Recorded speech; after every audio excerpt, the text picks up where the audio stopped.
presented by Zarasi Koshish।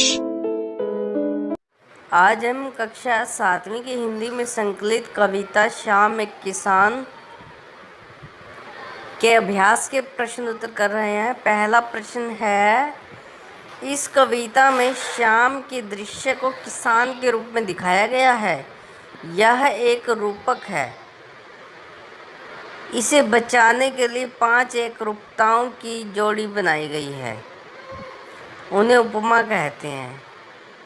पहली एकरूपता आकाश और साफे में दिखाते हुए कविता में आकाश का साफा वाक्यांश आया है। इसी तरह एकरूपता नदी और चादर में दिखाई गई है, मानो नदी चादर सी हो। अब आप दूसरी, चौथी और 5वीं एकरूपताओं को खोजकर लिखिए।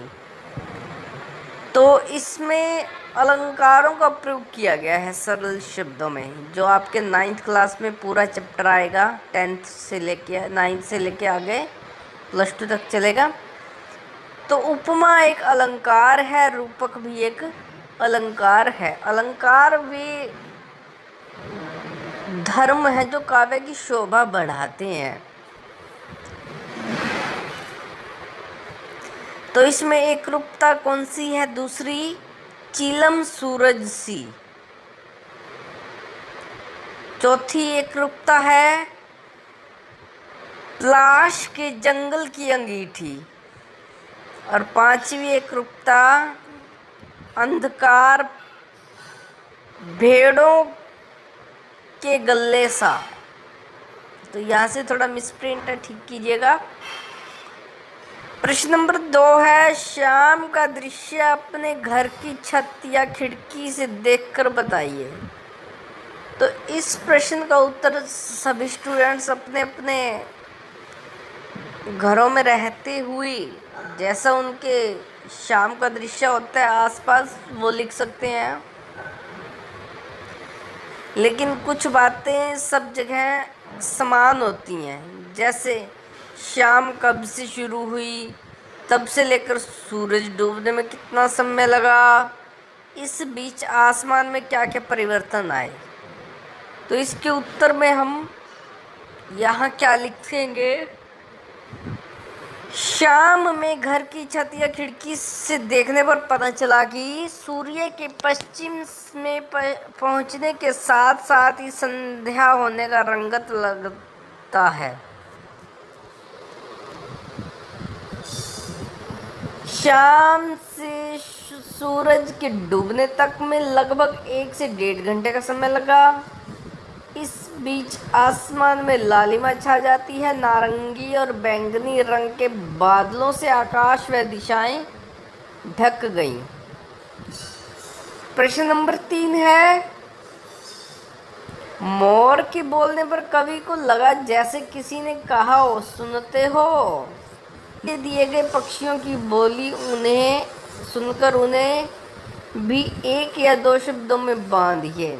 जैसे कबूतर क्या बोलता है, कौवा क्या बोलता है, मैना, तोता, चील और हंस। कबूतर, कहाँ जा रहे हो? कौवा, सुनो रात न होने दो। मैना, तुम मनमोहक हो।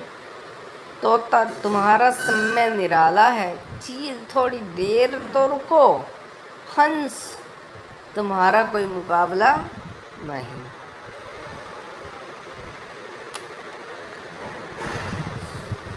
कविता से आगे,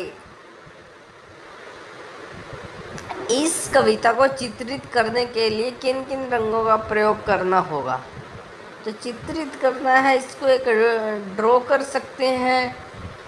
दृश्य को किसी साफ पेपर बना सकते हैं, पहाड़, नदी, पलाश का जंगल, मोर आदि आदि।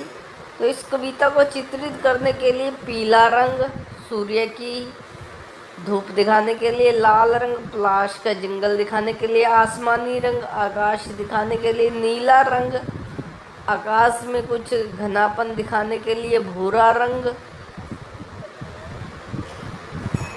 ये पेड़ों की शाखाएं आदि दिखाने के लिए, सफ़ेद रंग ये रात की चांदनी दिखाने के लिए, नारंगी रंग अस्त होता सूर्य दिखाने के लिए, हरे रंग और काले रंगों का प्रयोग किया जाना चाहिए। प्रश्न नंबर 2 है, शाम के समय ये क्या करते हैं, पता लगाइए और लिखिए। तो पक्षी क्या करते हैं? खिलाड़ी, फल वाले, माँ, पेड़ पौधे, पिताजी, किसान, बच्चे। पक्षी चहचहाते हुए घोंसलों की ओर जाते हैं। खिलाड़ी खेल कर समाप्त कर विश्राम करते हैं। फल वाले जल्दी जल्दी फल बेचने हेतु लोगों को पुकारते हैं। वे जल्दी ही सभी फल बेचकर घर जाने की तैयारी में होते हैं। माँ घर के काम निपटाकर परिवार के सदस्यों के साथ कुछ समय बिताती है। पेड़ पौधे दिन भर झूमते, पेड़ पौधे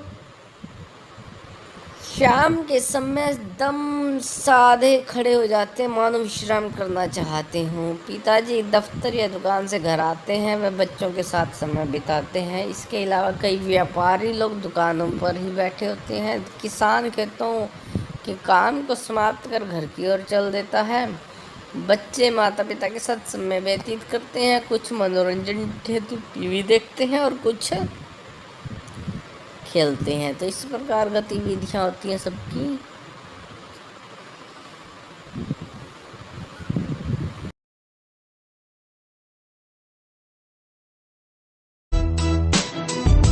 Powered by PK Star 007. Powered by PK Star 007.